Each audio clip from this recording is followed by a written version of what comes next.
गैरहजर असतानाही शिक्षण मंडळाच्या शाळेतील रखवालदाराची हजेरी पत्रकावर स्वाक्षरी असल्याचा धक्कादायक प्रकार नगरसेवक दत्तात्रय भैरट यांनी मुख्य सभेत उघडकीस आणला। शिक्षण मंडळाच्या शाळेवरील एक रखवालदार तब्बल 10 दिवस गैरहजर असतानाही त्याची हजेरी पत्रकावर स्वाक्षरी असल्याचा धक्कादायक प्रकार विधी समितीचे अध्यक्ष नगरसेवक दत्ता भैरट यांनी मुख्य सभेत निदर्शनास आणला। या कालावधीत कर्मचाऱ्याचे लग्न असतानाही हजेरी पत्रकावर त्याची स्वाक्षरी असल्याचे भैरट यांनी दाखवल्यानंतर सभागृहही अवाक झाले। यावर शिक्षण प्रमुखांनी हा कर्मचारी एका माननीयांच्या गाडीवर चालक असल्याचा खुलासा केला। त्यामुळे मुख्य सभेत आणखीनच गोंधळ उडाला। मुख्य सभेत शिक्षण मंडळाच्या कारभाराचे सर्वपक्षीय नगरसेवकांनी चांगलेच वाभाडे काढले। याच चर्चेचा धागा पकडत नगरसेवक भैरट यांनी मंडळात कसा कारभार चालतो याचा नमुनाच सादर केला। महादेव तुकाराम माळी हा कर्मचारी शिक्षण मंडळाच्या गोखलेनगर येथील वीर बाजीप्रभू विद्यालयात रोजंदारी रखवालदार म्हणून कामाला आहे। ऑगस्ट 2011 पासून तो या ठिकाणी काम करतो। एप्रिल महिन्यात 1 ते 19 तारखेपर्यंत तो कामावर असल्याची नोंद स्वाक्षरी पत्रकावर आहे। मात्र 9 ते 19 एप्रिल या 10 दिवसांच्या कालावधीत तो प्रत्यक्षात गैरहजर होता। याच कालावधीत 14 एप्रिलला त्याचे उस्मानाबाद येथे लग्न होते। मात्र असे असतानाही हजेरी पत्रकावर या कालावधीत तो कामावर हजर असल्याचे दाखवण्यात आल्याचे भैरट यांनी सभागृहाच्या निदर्शनास आणले। त्यांनी हजेरी पत्रकावरील कर्मचाऱ्याची स्वाक्षरी आणि या कर्मचाऱ्याच्या लग्नाची पत्रिका यावेळी सादर केली। हा सगळा प्रकार पाहून सभागृह अवाक झाले। त्यावर कोणती कारवाई करणार असा प्रश्न भैरट यांनी उपस्थित केला। यावर खुलासा करताना मंडळाचे अध्यक्ष रामचंद्र जाधव यांनी आणखीनच कहर केला। हा कर्मचारी एका माननीयांच्या गाडीवर चालक असल्याचा गौप्यस्फोट त्यांनी केला। या माननीयाचे नाव जाहीर करा अशी मागणी मनसे, शिवसेना आणि भाजप नगरसेवकांनी केली। या सर्वच नगरसेवकांनी महापौरांच्या डायसजवळ येऊन या माननीयांचे नाव जाहीर झालेच पाहिजे अशी भूमिका घेतली। त्यामुळे हा गोंधळ आणखीनच वाढला। जाधव यांच्या विधानामुळे सत्ताधारी पक्षालाही नक्की काय करावे हेही सुचना। अखेर जाधव यांनी मला हे बाहेरून समजले, मी शब्द मागे घेतो असे सांगत सभागृहाची माफी मागितली आणि या गोंधळावर अखेर पडदा पडला।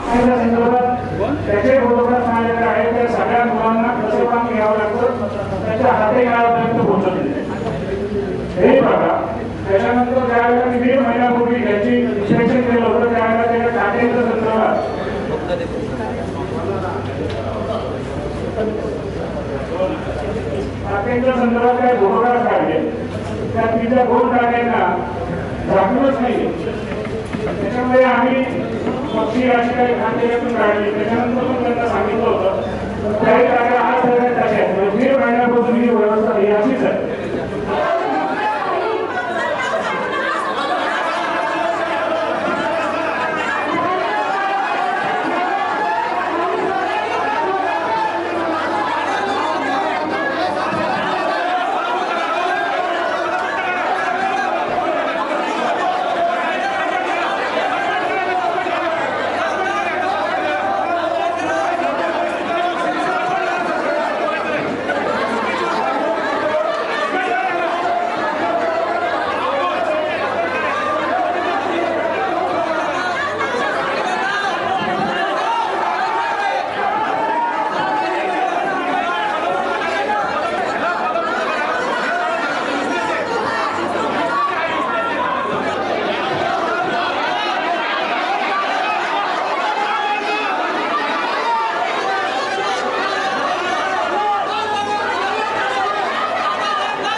ते पहा, मागच्या वेळेला ज्यावेळेला मी आल्यानंतर माझ्या असं लक्षात आलं की ते रखवालदार आहेत नाहीत, शिपाई आहेत नाहीत, ह्या सगळ्याची चौकशी केली आणि ज्या वेळेला मी आलो त्यावेळेला कोणी लक्षात आलं नाही मला. कदाचित त्यांच्या अंगावर गणवेश असतील नसतील किंवा काय, ज्यावेळेला नाहीत असं कळाल्यानंतर मी त्याच्यावर बारकाईने लक्ष ठेवत होतो. कारण की मला बरेचसे लोक असे सांगत होते की असं इथं घडतं आणि आम्ही काय करायचं. आमच्या शिक्षकांवर पण दादागिरी होते, हा माझा ह्याचा माणूस त्याचा माणूस. मला माहिती नाही कुणाची माणसं किंवा काय माणसं, पण असं ज्यावेळेला वारंवार घडत होतं त्यावेळेला मी नगरसेवक ह्या नात्याने हे लक्ष ठेवून होतो. आणि हे लक्ष ठेवल्यानंतर माझ्या असं लक्षात आलं की इथे गैरहजर असतानासुद्धा त्यांची हजेरी मांडली जाते आणि त्याचा रीतसर पगार घेतला जातो. मग हे माझ्या दृष्टीने गैर वाटल्यानंतर मी त्यांच्याकडे इथे शिक्षण मंडळामध्ये गेलो. त्याच्या झेरॉक्स मी काढून घेतल्या त्या मस्टरच्या. त्यानंतर पेमेंट बिलांच्या शाळेमध्ये येऊन त्याची सगळी चौकशी केली, त्याचे काय मी झेरॉक्स घेतल्या. त्याच्यानंतर मला ह्या सगळ्या पत्रिका वगैरे ह्या लग्नाच्या मिळाल्या की ज्या काही लोकांनी दिल्या. आणि हे दिल्यानंतर मला काल सभागृहामध्ये मांडण्याची संधी मिळाली. मी ते मांडलं की असं घडतं आहे, अशा ह्याच्यावर तुम्ही काय कारवाई करणार आहे. असं माझं प्रामाणिकपणे मत आहे. मी पुन्हा एकदा सांगतो, मी कुणाच्याही वाईटाच्या ह्याच्यावर नाही, पण मला शाळा सुधारण्याच्या संदर्भात मला जी काही लोकं लागतील तिथे हवी ती एकदम परफेक्ट असावीत शिक्षणाच्या दृष्टीने. त्याच्या अनुषंगाने मी हे सगळं काल मांडलं. शिक्षण अधिकाऱ्यांकडनं तर काहीच नाही. मागच्या वेळेला मी जे गेलो होतो त्यांच्याकडे ते सगळे चौकशी करायला तर मला तर असं 4 ठिकाणी फिरावंच लागलं. इकडे जा तिकडे जा तिकडे जा इकडे जा. पण मला एक माहिती आहे की मी खरं आहे, मला ह्या सगळ्या गोष्टी माहिती आहेत, तर मला हे सगळ्या मिळू शकतात. तर मला ह्या सगळ्या कायद्याचा अभ्यास असल्यामुळे मी ह्या सगळ्या गोष्टी कशा काढायच्या काय काढायच्या तुम्ही काढून घेतलं. नाही, आता कर्मचारी इथे रखवालदार आहेत त्याचं नावही मला खास तर माहिती नाही. पण माहिती नाही म्हणजे 2-3 आहेत, त्याच्यातलं कुठला आता नेमकं हे नाही. पण ते माळी मला वाटतं काहीतरी आहे त्याचं माळी म्हणून आहेत. महादेव बरं, तो महादेव माळी. मी त्याला पाहिलेलं नाही खरं तर, माझी त्याची भेटही नाही.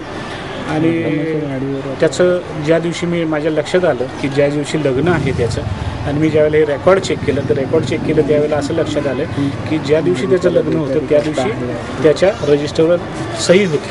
म्हणजे ह्यांनी नंतर सह्या केल्या किंवा आधी तरी करून गेल्या. आणि त्याची मी झेरॉक्स काढून ठेवली, त्याची पत्रिका, आणि त्याचं लग्न अगदी त्या तुळजापूर भागामध्ये होतं. म्हणजे असंही काही शक्य नाही आहे की आला आणि गेला, असंही काही शक्य नाही आहे. आणि बराच दिवस मी फॉलोअप ठेवला होता. मी रोज माझ्या पद्धतीने इथे येऊन चेक करत होतो. माझी लोकं काही चेक करत होती तो आहे का नाही का. त्यामुळे माझं जे आहे ते इट इज इंजिनियर. आणि हे असं परत पुढे घडायला नको, हे कुणीतरी समोर आणायला पाहिजे होतं की जेणेकरून ह्याच्यावर काहीतरी चेक बसला पाहिजे असं मला वाटतं. दुसरं अजून एक मला सांगायचं आहे की कुठलाही शिपाई असेल, शिक्षक असेल, अदरवाईज रखवालदार असेल, कुठल्याही सदस्याने किंवा कुणाही त्याला कामाला लावलं तर ती नोकरी टिकवायची त्याची जबाबदारी असते. त्यांनी ती टिकवली पाहिजे बस. म्हणजे त्यांनी व्यवस्थित जर काम केलं तर त्याला कुठेही कसली अडचण येणार नाही. माझ्याकडनं तर कधीच येणार नाही.